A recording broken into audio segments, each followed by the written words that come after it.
Hi everyone, welcome to Outside the Box. This is part 3 of our series of election analysis in Dominica, and this is the part where we use the past to determine what to expect in the future. So we've been looking at the performance of both parties over the years, is what constituencies are their strengths and what constituencies are their weaknesses. First, I'm just going to discuss what has been going on throughout the past 5 elections. I never made it, but I know what it takes. I'm motivated by a mix of emotion. Got my statement, and I'm reading it slow so I can understand it fully. Appreciate my stand and go out of this world and right on time. Oh, never in my life have I seen the sky light up like this.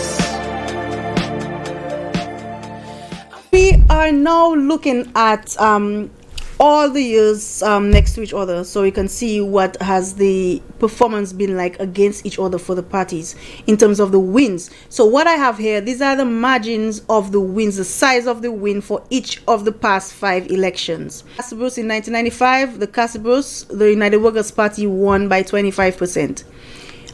In 2000, they won by 4%. In 2005, the Dominica Labor Party won by 0.1%.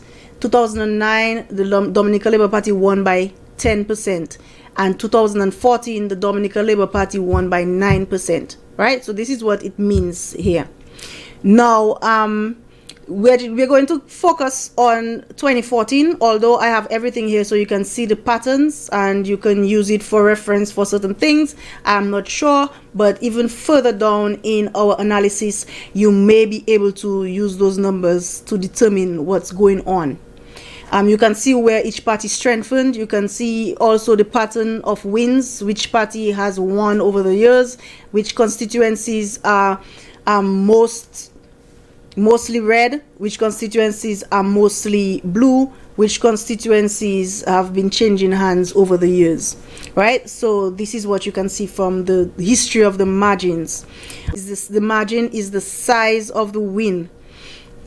So that margin would be what the increases and decreases that would have to happen in order for there to be a meeting and then a surpassing by the other party. Example, in 2014, in Casabros, the Dominica Labor Party won by 9%, right? So if we look, in order for the United Workers Party to now win that constituency, they would have to come up 9%, or they would have to come up some of that 9%, and the Dominica Labor Party would have to come down some of that 9%, and depending on how far they come up or down, we could have the United Workers Party now leading and the Dominica Labor Party now behind.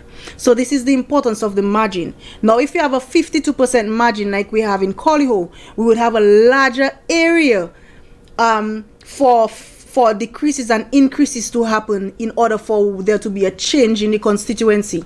So we can see those places with those constituencies with the higher percentages like Coliho, Cottage, Grand Bay, and then Marigot, Paybush, Petit Savan, Portsmouth, and Vickers. These constituencies, the space between the winning and the losing party is so large that it might not be possible for the losing party to make up that space in this election.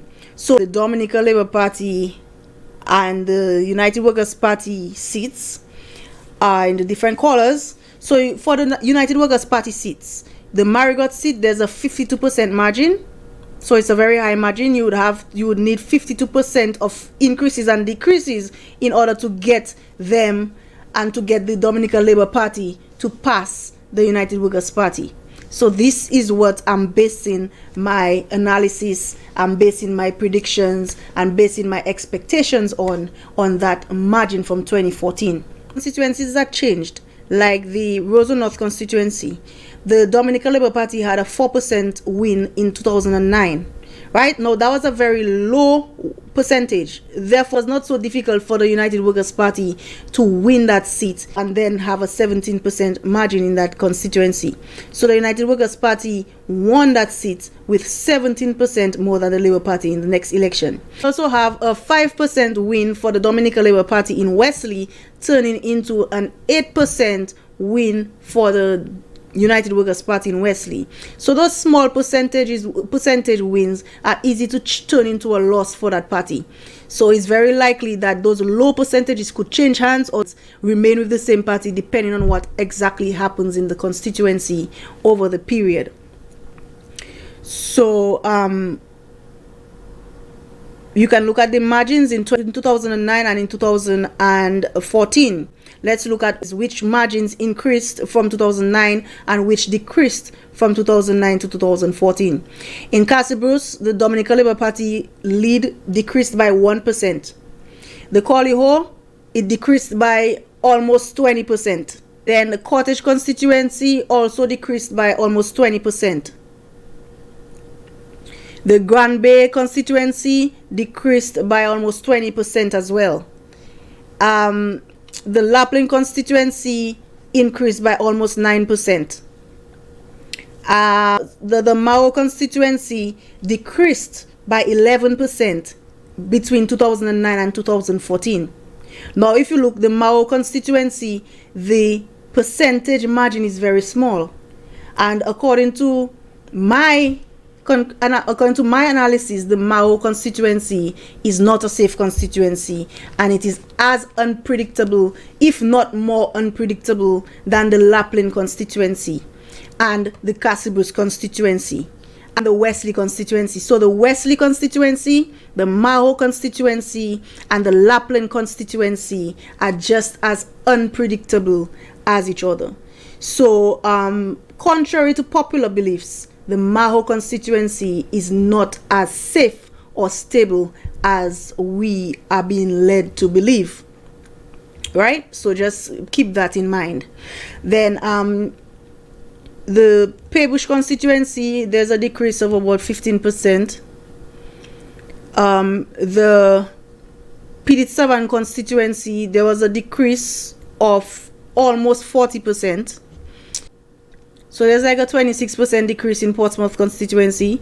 We have United Workers' Party gaining about 2% in Roseau Central, back to how it was in 2005, back to the lead of 2005, when it first won that constituency. 3%, which is not a lot. The Roseau North winning by a much larger margin than the Dominica Labor Party won in 2009. The Roseau South constituency, the United Workers' Party only has a 6% margin. So there's only a 6% win in the for the United Workers' Party in the Roseau South constituency.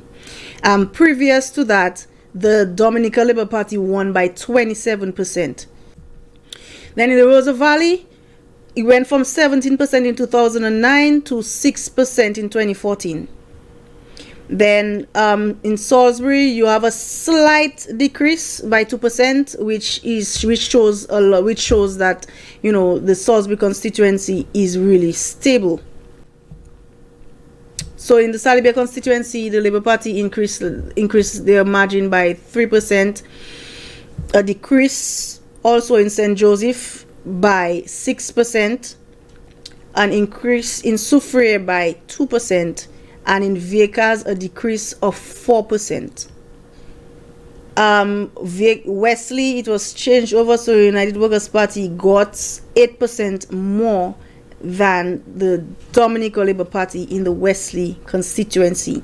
Then we're going to look at exactly what we think is going to happen in each constituency for the 2020 elections, or not exactly what will happen, but the possibilities of what could happen in the 2020 elections for each of the constituencies. Let's look at what to expect for the next elections. So based on my studies and based on the numbers in the past, especially in the last election, where we saw the difference between each party's win in the various constituencies, I've categorized the different constituencies into three groups: the sure seats, the leaning seats, and the unpredictable seats. So what these are the possibilities of what could happen for the elections. In order to arrive at the possibilities of what could happen for the elections, we first have to look at the facts. What do we know about the constituencies? Now, if you look at here, you will see there's under status, you'll see sure seats. I consider these as sure seats because the margin between the two parties is very large. Especially if you look at the DLP side, you'll see vacants, there's a margin of 70.9%.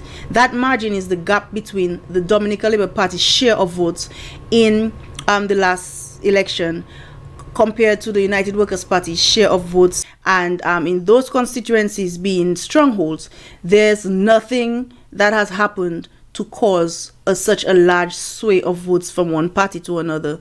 And so if you look, you'll see under my sure seats, I have those three seats going to the United Workers' Party: Marigot, Roseau North, and Salisbury as three sure seats for the United Workers' Party, and the DLP having 7 sure seats, which are Vickers, Cottage, Grand Bay, Portsmouth, Paybush, Collyho, and Petit Savan. Marigot constituency, there's a lead of over 50%.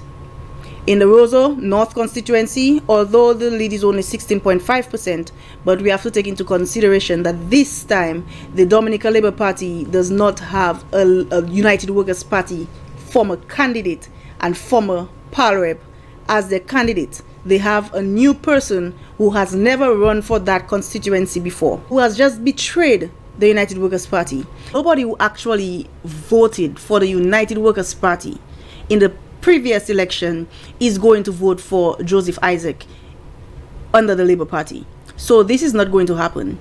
And I mean, Julius Timothy was a special case. Julius Timothy was a man known in the community. People still voted for him in the first election after he switched over. But after they were not satisfied with what he did, they switched right back to the party. So there's no way that voters are going to, United Workers' Party voters are going to vote for Joseph Isaac. It's not even like he had already run in that constituency, and so he had voters who actually voted for him. It's a completely new constituency. Joseph Isaac will only get the Labour Party votes in that constituency. The Roseau North constituency, the margin will be above 30%. Then in the Salisbury constituency, although it's not so high, but based on what we know about the constituency and based on what we know has been going on, there's nothing that is going to change 20% of the Salisbury voters to now vote for the Dominica Labor Party. Based on the numbers over the years, the Dominica Labor Party has been making increases in the Salisbury constituency. However, those increases have been like 2% increase, 2% increase. It has never been like a 20.9% increase. And I don't think anything has happened during those 5 years that will cause the Labour Party to increase by 20%. So these 3 seats are going to stay with the United Workers' Party for sure. Now the Dominica Labor Party's 7 sure seats is also based on that same principle that I just explained. I don't think that in the Vickers constituency there's anything that is going to make 70% of those people in the who have already voted for the Dominica Labor Party to change and vote for the United Workers' Party. So in order for that to happen, we would have to have the Dominica Labor Party decreasing significantly and the United Workers' Party increasing significantly. So it's not that likely for this to happen. So this 70.9% lead may decrease to a 20% lead, but it will still be a lead for the DLP. And I think the same thing of the other constituencies. I mean, the Cottage constituency, the Grand Bay, the Portsmouth, and Paybush constituency, as we know, they're very high. There's less likely to change. The Collyho constituency, I don't think it's likely to change as well. And the Petit Savan constituency, although the United Workers' Party has put in a new candidate and she may be getting more votes for the United Workers' Party than in the previous elections, but it's not going to be anything to take the United Workers' Party all the way across that 39.8% lead. So these 7 seats are going to stay with the Dominica Labor Party. So this is how it's going to be. So we have 7 seats for the DLP, sure seats, and 3 sure seats for the United Workers' Party. Then I have in yellow the leaning seats. Now the leaning seats are the seats where we have a percentage, a high-ish percentage, but it's easy to be decreased. Now the Soufriere constituency, I consider it leaning towards the Dominica Labor Party. The St. Joseph constituency, I also consider it leaning towards the Labour Party, but it's also possible. So for these 3 constituencies, although the Dominica Labour Party has a lead, it's much more possible for a decrease to happen in the Dominica Labour Party and an increase to happen in the United Workers' Party to bring them closer together and close the gap, or even bring the United Workers' Party ahead of the Dominica Labour Party in those 3 constituencies, especially in Salibia. So what's been going on with the doctor story and so forth in the Kalinago territory, this could probably sway 10% of the votes to the United Workers' Party. And this could probably sway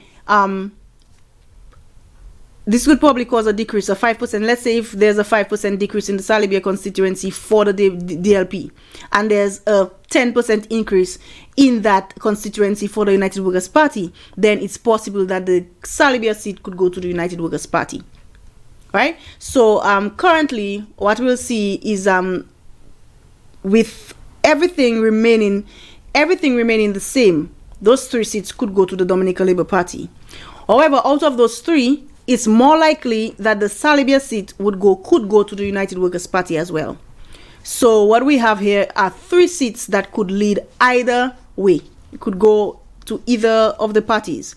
However, I think the Soufriere and the St. Joseph seats are more likely to stay with the Labour Party, and the Salibia seat is likely to go to the United Workers' Party, depending on how angry the Kalinago people are at the Dominica Labour Party. Then we look at the unpredictable constituencies. Now, these unpredictable constituencies are those constituencies that were won with less than 10% margin. Now, if we look at the sure seats and leaning seats, we can see that the DLP could have 10 seats already before we consider the unpredictable seats. We look at the United Workers' Party could have 3 seats, or they could have 4 seats based on whether the Salibia constituency people are mad enough at the Dominica Labour Party. However, what we have here, based on the current situation and what things are like, we have 3 seats for the United Workers' Party, and we have 10 seats for the Dominica Labour Party. So among the unpredictable seats, I have there the Maho seat. Now, this is a surprise for some people because some people believe that the Blackmore is very strong in the Maho constituency. However, based on the numbers, based on the win of the last election, the Dominica Labor Party only had 7.8% more than the United Workers' Party. So the difference was just 7.8%, which puts it in my category of unpredictable constituencies. Because if the United Workers' Party gains 5% in Maho and the Labour Party just loses 4% or 3%, we can have the Maho constituency becoming a United Workers' Party constituency. So that Maho constituency is an unpredictable and unsafe seat, as much as people may think that it is a safe seat for the Dominica Labour Party. So I think that the United Workers' Party should have spent much more effort on the Maho constituency than they spent on it, because I believe that this is a constituency that they could be able to win in the next election if they focus their attention on that constituency. So surprise, surprise, Maho constituency is not a safe constituency. So if you have any doubts about the unpredictable constituencies in purple here, Think of all the constituencies where the Prime Minister changed his candidates and look at the list of unpredictable constituencies. You will see that Maho is the only constituency where the candidate was not changed. Dominica Labor Party saw that they needed to make changes in those constituencies because the margin was very small. So they needed to put more power on more new blood in the constituency to attract more votes and to gain an edge or to increase the edge. The Mao constituency, I think that with all what was going around with the Blackmore situation, Prime Minister just didn't want to change Blackmore. But based on everything, I think he would have had to change him. But I guess, you know, the safety, there's still 7%. I think he believed that 7% is untouchable.